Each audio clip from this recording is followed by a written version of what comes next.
વડોદરા શહેરની આરટીઓ કચેરી આજે આતંકી ધમકીને પગલે છાવણીમાં ફેરવાઈ હતી।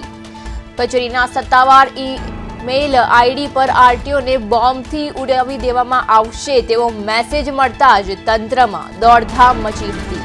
હરણી પોલીસે તાત્કાલિક ઘટના સ્થળે પહોંચી સુરક્ષાના કારણોસર સમગ્ર બિલ્ડિંગને ખાલી કરાવ્યું હતું અને પરિસરને સીલ કરી દેવામાં આવ્યું હતું। બોમ્બ સ્ક્વોડ અને ડોગ સ્ક્વોડની ટીમોએ કલાકો સુધી કચેરીના દરેક રૂમ અને ખૂણાઓની સઘન તપાસ કરી હતી। આ દરમિયાન લાયસન્સ ટેસ્ટ, વાહન પાસિંગ અને અન્ય કામગીરી માટે આવેલા સેંકડો અરજદારો અટવાઈ પડ્યા હતા અને તમામ એપોઇન્ટમેન્ટ્સ રીશેડ્યુલ કરવાની પણ ફરજ પડી હતી। લાંબી તપાસ બાદ કોઈ વાંધાજનક વસ્તુ ન મળતા આ મેલ અફવા હોવાનું સાબિત થયું છે।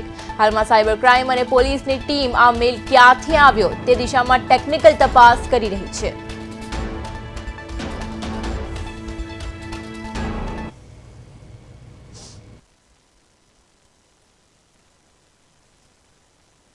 ક્રેસ્કો સલકાપુરીથી આવીએ છીએ અને અમારું અપોઇન્ટમેન્ટ 10:30 થી 11 નું હતું। હવે બોમ્બ થ્રેટને લીધે કાલનું કહે છે। હવે એક્ઝેક્ટ અમને કોઈ ઇન્ફોર્મેશન આપી નથી। ના, એ લોકોએ ખાલી એટલું કીધું કે પ્લેસ ઇવેક્ટ કરી દો અને બહાર નીકળી જાઓ ગેટ નંબર 3 થી। પ્રિયલ પટેલ। લર્નિંગ લાયસન્સનું મારી બેબીનું કરાવવાનું હતું। ગાડી લઈને શું જવાબ આપ્યો?